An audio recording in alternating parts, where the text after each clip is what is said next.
하나님을 섬겨 살면 복을 받습니다. 이 말씀을 증거하겠습니다.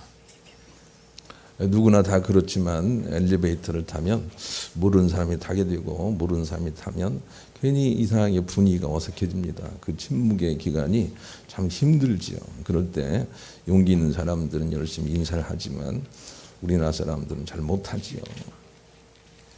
그때 저는 하나님을 떠올리고 그리고 시편 23편을 암송합니다.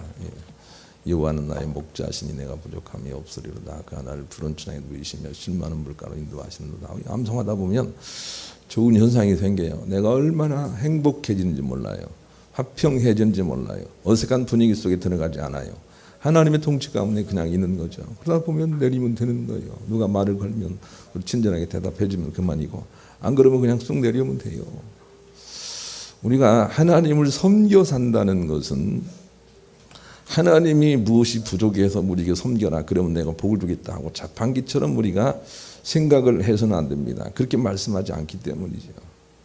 하나님을 섬겨 산다는 것은 우리가 우리를 위해서 하나님 당신이 당신을 우리에게 내주는 것을 의지하고 모든 상황을 다 이겨 사는 거죠. 그래서 주님이 준비해 놓으신 적과 꿀이 흐르는 땅으로 우리가 따라가는 거죠. 찾아가는 거죠. 우리가 알아야 될 것은 하나님께서 무엇이 부족해서 우리에게 섬기라 예비하라 기도하라 헌금하라 하시는 것이 아니라는 것을 우리가 알아야 해요. 우리 자신을 위해서 그렇게 하시는 거죠. 사도행전 17장 24절 25절 우주와 그 가운데 있는 만물을 지으신 하나님께서는 천지의 주제이시니 손으로 지은 자는 계시지 아니하시고 또 무엇이 부족한 것처럼 사람의 손으로 섬김을 받으시는 것이 아니니 이는 만민에게 생명과 호흡과 만물을 친히 주시는 이십니다. 하나님이 무엇이 부족한 것처럼 자꾸 우리에게 섬김을 받으려고 한다고 생각하면서 믿을수록 종교적인 믿음으로 나가죠. 하나님의 참 믿음으로 나가지 못합니다. 하나님이 무엇이 부족해도 그런 게 아닙니다. 하나님 당신은 당신이 창조주이시고 전능자이심에도 불구하고 우리에게 부끄러움을 개의치 않고 당신이 우리의 아버지, 우리의 가족, 가장이 되기를 작정하시고 당신을 내주시는 거예요. 그래도 우리는 그 전능자를 아버지로 모시고 늘 섬겨 사는 거예요. 우리를 위해서 그러는 거예요. 우리를 위해서. 히브리 2장 11절 거룩하게 하시는 이와 거룩하게 함을 입은 자들이 다 한 근원에서 난지라. 그러므로 형제라 부르시기를 부끄러워하지 아니하시고 예수님이 우리 형제가 되시고 하나님이 우리 아버지가 되시는 것을 부끄러워하지 않으시고 그분들이 자청해서 오셨다는 것이죠. 얼마나 부끄러워. 여러분도 아주 허접한 사람들과 친구를 하거나 그런 사람들의 가족이 되는 건 부끄럽잖아요. 그런데 하나님이 온전한 창조주가 우리 아버지가 되시는 것을 부끄러워하지 않으시고 당신을 내준 거예요. 그러니 우리가 늘 하나님을 떠올리고 하나님을 즐기고 하나님을 섬기고 사는 것은 우리 자신을 위한 것이라는 거 알고 다윗처럼 즐겨 하나님을 떠올려 살아야 돼요. 여호와는 나의 목자시 내가 부족함이 없으리다. 그냥 하나님을 그렇게 섬겨 사는 거예요. 내가 사망의 음침한 골짜기라 할지라도 해바람을 두려워하지 않을 건 주께서 나와 함께 하심이라. 그렇게 자꾸 하나님을 섬겨 사는 거예요. 분명히 하나님은 선하시고 인자하시니 분명히 나에게 좋은 걸 줄 것입니다. 그러니 나는 여호와의 집에 영원히 거하겠습니다. 이렇게 순수하고 단순하게 하나님을 믿고 섬기고 사는 거죠. 거기에서 가장 좋은 일들이 생겨요. 마음의 평안은 말할 것도 없으려니와 주변 상황에 개의치 않는 그런 마음과 그리고 모든 걸 담대하게 이기고 하나님께도 예비하신 그 평안한 자에게 주시려는 하나님의 참복을 우리가 마침내 받게 된단 말이죠. 그러니 우리는 우리 자신을 위해서 하나님을 섬겨 살아야 돼요. 요즘은 가만히 보면 사람들이 핸드폰을 섬겨 사는 것 같아요. 왜냐하면 그 엘리베이터 안에 들어가면 다 핸드폰을 보고 있어요. 이 핸드폰이 위로를 좀 주지요. 그런데 이 핸드폰이나 세상에 눈에 보이는 것들은 위로를 주지만 아주 주지 못하고 줄 것 같지만 종래 안 주는 그런 특성이 있단 말이에요. 우리는 과감하게 핸드폰을 내려놓고 하나님 떠올리고 하나님으로 위로를 받는 일들을 해야 돼요. 그래야 죽음과 사망과 미혹을 이기고 우리가 천국으로 나갈 수 있기 때문에 그런 거죠. 그런데도 우리는 하나님을 무시하고 삽니다. 예레미야 2장 19절 그런즉 내 하나님 여호와를 버림과 내 속에 나를 경외함이 없는 것이 악이요 고통인 줄 알라. 주 만군의 여호와의 말씀입니다. 아까 기도자가 그렇게 기도하는데 정말 내가 뒤에서 크게 아멘 했어요. 우리가 하나님을 떠올리지 못하고 그냥 사는 것 자체가 어딘가 어그러지는 순간들이에요. 우리는 그래서 장수하지 못하고 오래 살지 못하고 그렇게 사는 거죠. 하나님을 떠올리지 않는 순간들은 악이 들어오는 순간들이에요. 마치 가정과 같다, 그렇게 제가 비유가 됩니다. 예를 든다면 우리는 가정을 참 이쁘게 잘 만들고 행복하게 만들고 화목하게 만들어야 돼요. 그런데 그 가정은 우리에게 힘을 주거든요.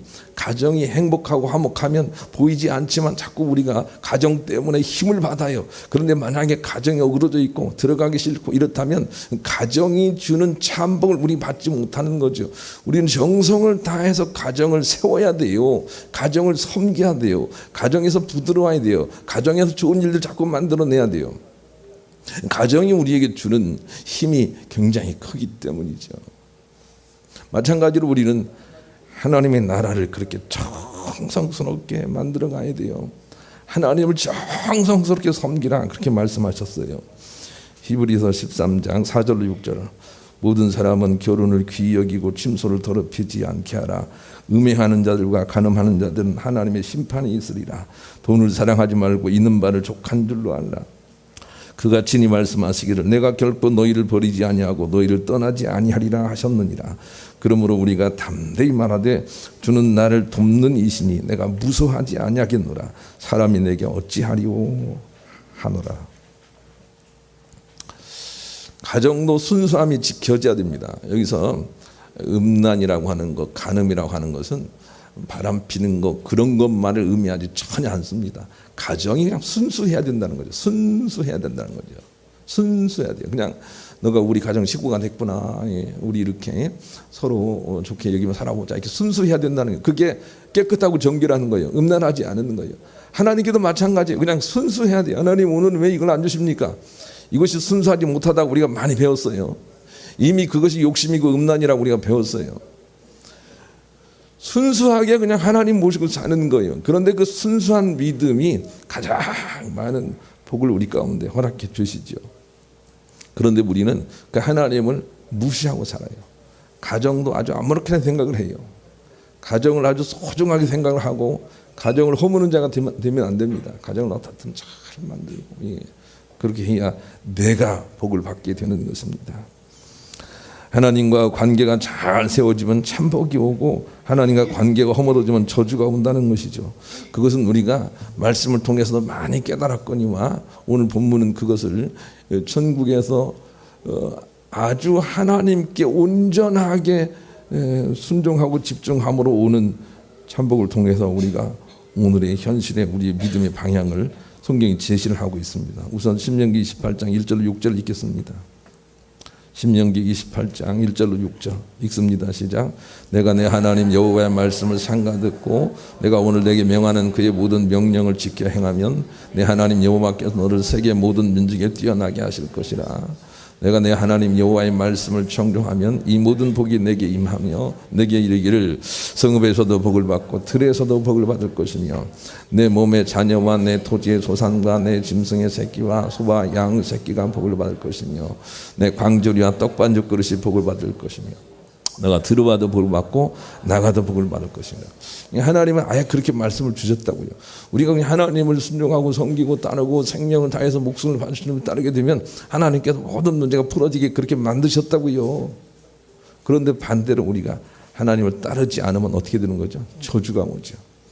신명기 28장 15절로 19절 읽습니다. 시작. 네가 만일 내 하나님 여호와의 말씀을 순종하지 아니하여 내가 오늘 내게 명령하는 그의 모든 명령과 규례를 지켜 행하지 아니하면 이 모든 저주가 내게 임하며 내게 이를 것이니 내가 성읍에서도 저주를 받으며 들에서도 저주를 받을 또 내 광주리와 떡반죽 그릇이 저주를 받을 것이요 내 몸의 소생과 내 토지의 소산과 내 소와 양의 새끼가 저주를 받을 것이며 내가 들어와도 저주를 받고 나가도 저주를 받으리라.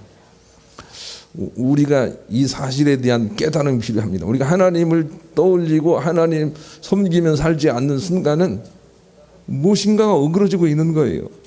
저주를 받고 있는 거예요. 지혜자는 이것을 신속하게 깨닫는 자이고 우매자는 이런 일이 있어도 깨닫지 못한다는 거죠. 어디서 문제가 생기는지를 깨닫지 못한다. 그렇게 성경이 말씀을 하고 계시죠. 그래서 지혜자는 정성을 다해서 주님을 섬겨요. 정성을 다해서 주님을 섬겨요. 이게 하나님의 명령이기도 해요. 신명기 6장 4절로 15절 같이 읽읍시다. 이 부분이 암송 부분에 있다는 거 아시죠? 읽습니다. 시작. 이스라엘아 들으라. 우리 하나님 여호와는 오직 유일한 여호와시니 너는 마음을 다하고 뜻을 다하고 힘을 다하여 네 하나님 여호와를 사랑하라. 오늘 내가 내게 명하는 이 말씀을 너는 마음에 새기고 네 자녀에게 부지런히 가르치며 집에 앉았을 때든지 길을 갈 때든지 누워있을 때든지 일어날 때든지 이 말씀을 강론할 것이며 너는 또 그것을 내 손목에 매며 기호를 삼으며 내 비관에 붙여 표를 삼고 또 내 집 문설주와 바깥문에 기록할지니라.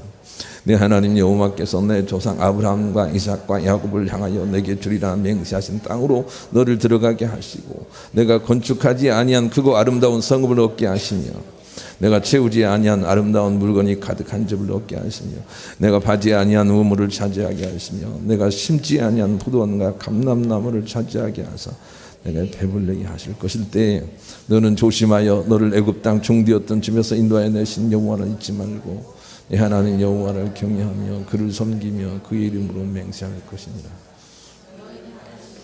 곧 내 사면에 있는 백성의 신들을 따르지 말라. 너희 중에 계신 너희 하나님 여호와는 질투하시는 하나님이신즉 너희 하나님 여호와께서 너에게 진노하사 너를 지면에서 멸절시키리라.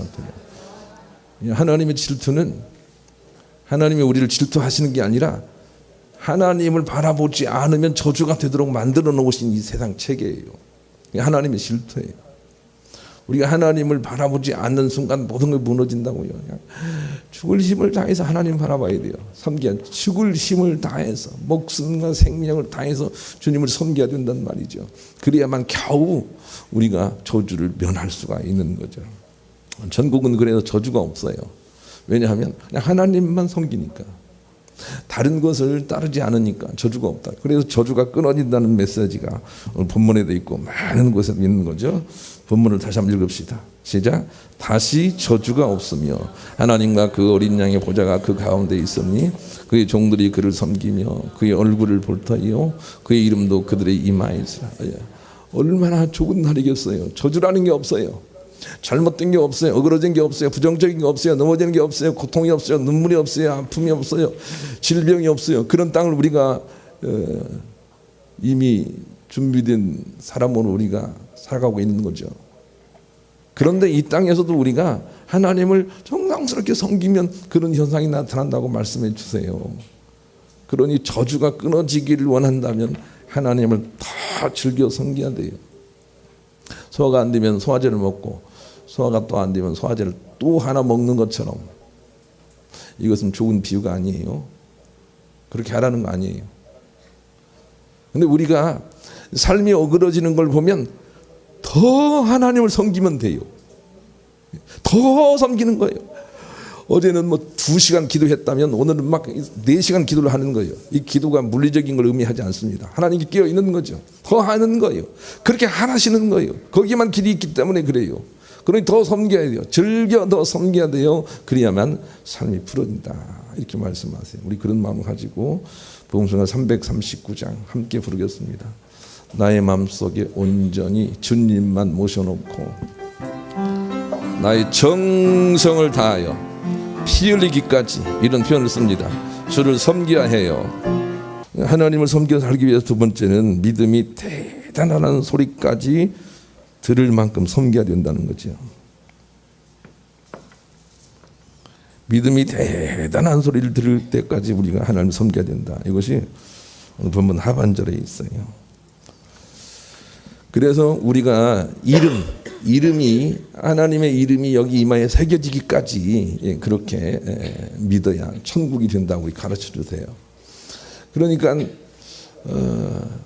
믿음이 대단하다는 소리를 들을 때마다 우리 이마에 주님의 이름이 새겨진다는 걸 우리가 알았으면 좋겠어요. 링컨은 얼마나 정직했는지 자기가 젊어서 이렇게 사업을 하다가 망해서 우리나라 돈으로 한 1억 정도 빚을 졌는데, 그런데 이 빚은 자기 주가 아니고 다른 주로 이사를 가면 그냥 감면되는 그런 빚이었어요. 그런데도 다른 주로 이사가지 않고 그냥 거기서 빚을 조금씩 청산해 가면서 그렇게 살았는데, 이런 링컨을 보고 사람들이 정직한 네이브다 이렇게 불렀습니다. 이 사람들이 그에게 별명을 지어준 거죠. 정직한 네이브다. 이마에 그게 새겨지는 거죠. 어떤 신입사원이 회사에 들어갔는데 예수를 믿는다고 술을 안 먹는다고 사양을 하면서 열심히 이렇게 술자리에는 참여하지만 술을 안 먹고 있었는데, 그런데 여러 가지로 모범이 되니까 그 조직의 리더가 그가 어디 이렇게 화장실에 간 틈을 타서 이렇게 말을 했다는 거죠. 야, 이놈들아, 예수를 믿으려면 쟤처럼 믿어라. 그렇게 했다 하는데, 그런 순간들은 다 우리의 이마에 선한 인이 쳐지는 순간들이에요. 아브라함은 자기 아들을 하나님께 바치라 하는 명령을 듣고도 조금도 두려워하지 아니하고 생명을 늘 생각하면서 자기 아들을 기쁘게 하나님께 바치면서 그것을 절망적으로 생각하지 않았는데, 그때 하나님은 아브라함에게 인을 치시죠. 창세기 22장 15절 18절 함께 읽읍시다. 창세기 22장, 죄송합니다, 좀 바뀌었어요. 시작. 읽습니다. 시작. 여호와의 사자가 하늘에서부터 두 번째 아브라함을 불러 이르시되, 여호와께서 이르시기를 내가 나를 가리켜 맹세하노니 내가 이같이 행하여 내 아들을 내 독자도 아끼지 아니하였은즉 내가 내게 큰 복을 주고 내 씨를 크게 번성하여 하늘의 별과 같고 바닷가의 무리와 같게 하리니 내 씨가 그 대적의 성문을 차지하리라. 또 내 씨로 말미암아 천하 만민이 복을 받으니 이는 내가 나의 말을 준행하였습니다 하셨다. 이게 하나님께 인치는 장면이에요. 인치는 거예요. 하나님이 칭찬하세요. 사람들도 마찬가지죠. 우리가 어떤 일을 하면 정말 대단하다라고 하면서 우리 인을 친단 말이죠.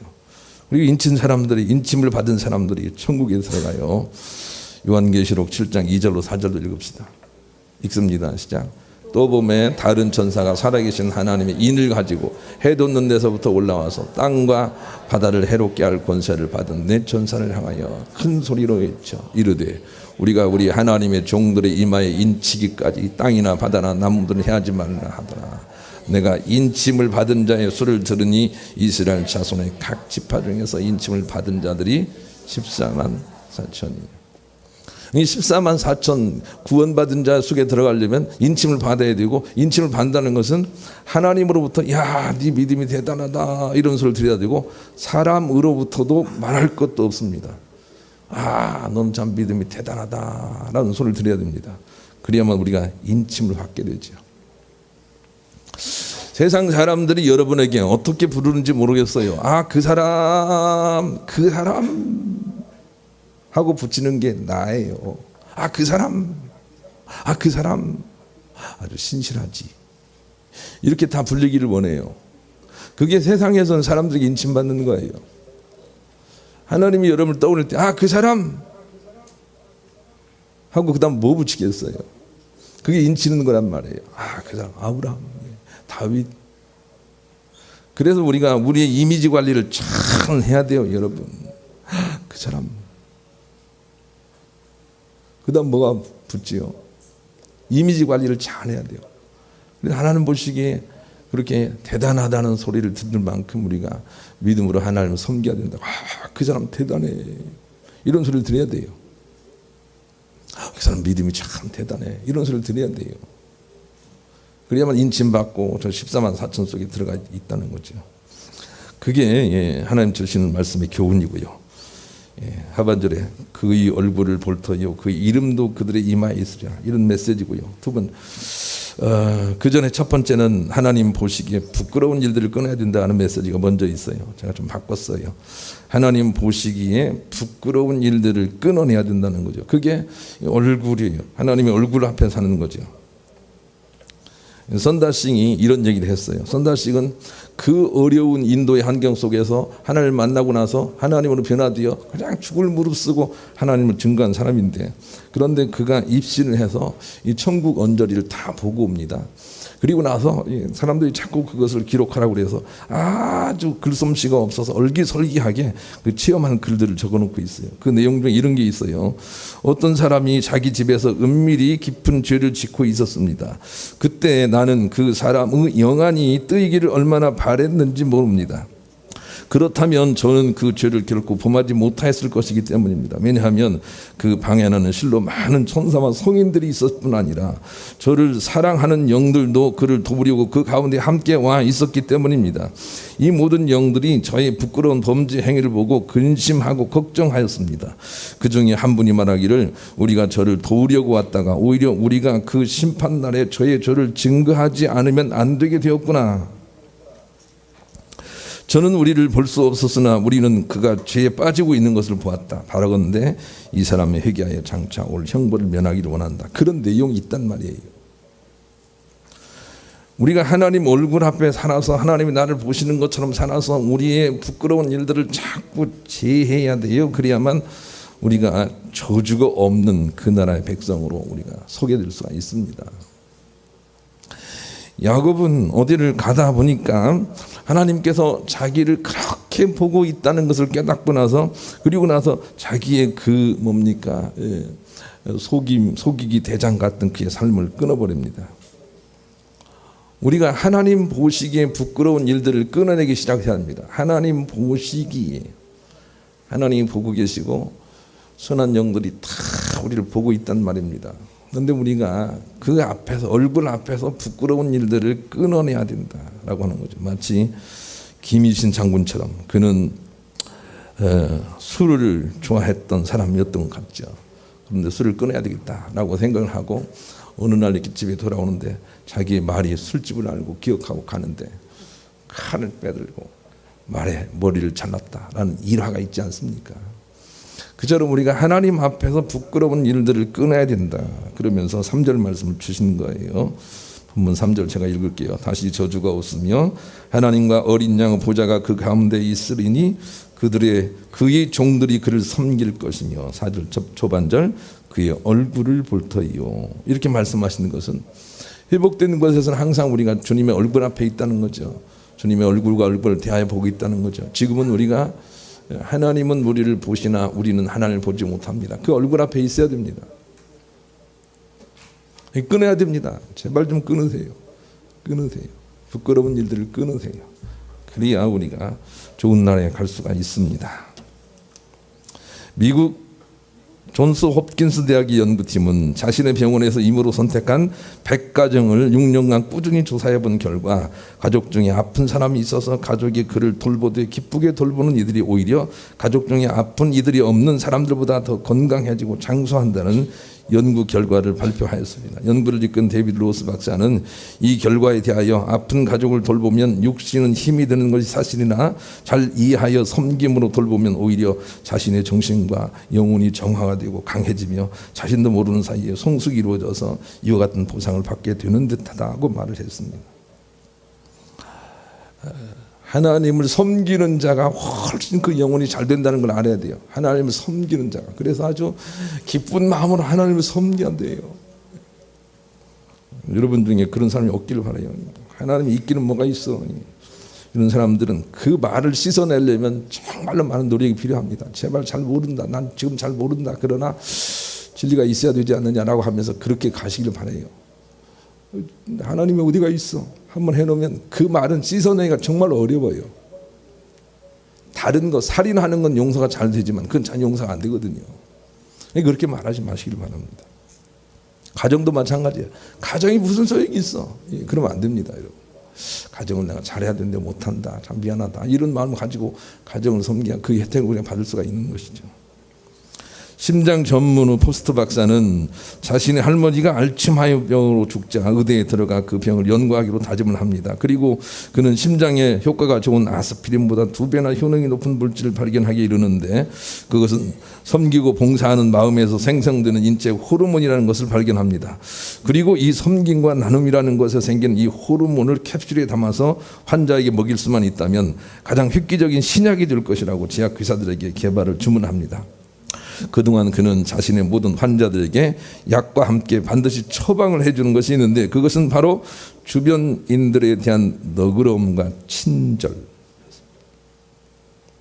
여러분 중에도 의사 지망생이 있는데 처방할 때 운동 처방도 하고 약 처방도 하겠지만 남을 좀 도와라 이렇게 처방하는 것이 옳다고 보여줍니다. 남을 좀 도와라. 그래야 네가 산단다. 하나님의 말씀이기 때문에 그런 것입니다. 하나님은 우리에게 섬김을 받으시려고 섬기시라는 게 아닙니다. 하나님 당신이 길이 되시기 때문입니다.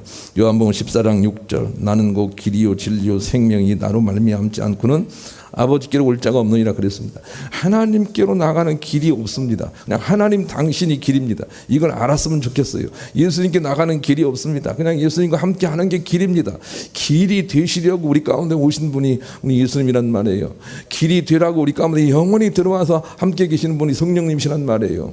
그리고 그냥 성령님과 함께 예수님과 함께 하나님과 함께 사는 거예요. 늘 우리가 즐겨 섬겨 사는 거예요. 입술로 부정하게 말하지 않는 거예요. 우리는 하나님이든 이웃이든 섬긴 만큼 자기에게 유익이 된다는 것을 알아야 됩니다. 우리는 그래서 호르몬적인 생각을 해야 돼요. 내가 저 사람을 섬기면 내 호르몬이 아주 좋은 호르몬이 나온다 이렇게 생각을 해야 돼요. 반대로 저 사람의 것을 속여서 내가 뭘 취하면 내 속에는 아주 약한 그런 호르몬이 나오고 있다. 악한 호르몬이 나오고 있다는 걸 우리가 알고 우리 자신이 주님 앞에서 담대하고 강하도록 이웃을 즐겨 돕고 하나님을 섬기는 사람이 되어야 합니다. 그리고 우리의 섬김이 많으면 삶도 풀어질 것이다. 출애굽기 23장 25절 26절 그렇게 말씀하십니다. 마지막으로 읽겠습니다. 출애굽기 23장 25절 26절 시작. 내 하나님 여호와를 섬기라. 그리하면 여호와가 너희 양식과 물의 복을 내리고 너희 중에 병을 제하리니 내 나라에 낙태하는 자가 없고 임신하지 못하는 자가 없을 것이라. 내가 너희의 날수를 채우리라. 놀랍지 않습니까? 하나님을 섬겨라.